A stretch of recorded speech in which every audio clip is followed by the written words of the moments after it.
A night of devastating drone assault. Russia's strategy following Trump-Putin call. In Kyiv, a city still recovering from Friday's dreadful drone assault, the air was thick with smoke in the aftermath of destruction. Just hours before this overwhelming event, U.S. President Donald Trump closed his frustration regarding the lack of ceasefire progress with his Russian counterpart, Vladimir Putin. This break in diplomatic efforts coincided with an attack that Ukrainian officials labeled one of the most severe of the ongoing conflict.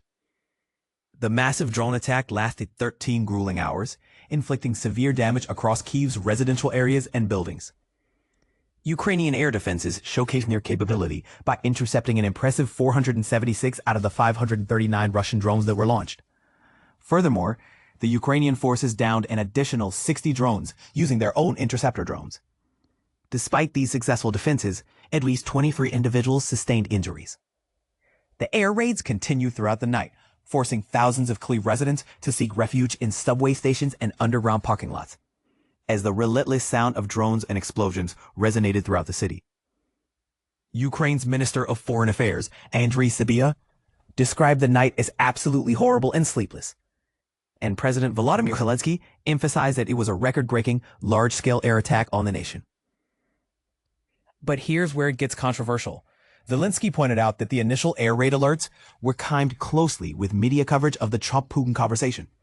This, he believes, indicates Russia's disregard for ending the conflict. The air raid sirens and Ukraine's determined defense efforts highlighted the ongoing resilience, but also the grim reality that the assault persisted despite their defenses.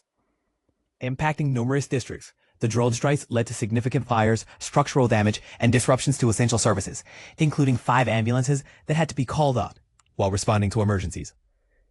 Among the damage, the Polish consulate also bore the brunt of the assault. This strike underscores the urgent call for the United States to bolster its anti-aircraft ammunition supplies and consider harsher sanctions against Russia. And this is the part most people miss.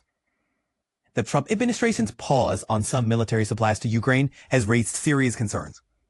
The decision to conserve U.S. stockpiles has sparked debates about the sustainability of support for Ukraine. Moreover, Ukrainian intelligence suggests the possibility of Russia deploying as many as 1,000 drones daily. This situation casts a spotlight on the troubling shift in the balance of aid and since Trump returned to office, challenging the future of U.S. assistance for Kyiv. What do you think about the U.S.'s strategy to manage its military support for Ukraine? Is preserving American stockpiles worth reconsidering the level of aid? Share your thoughts below.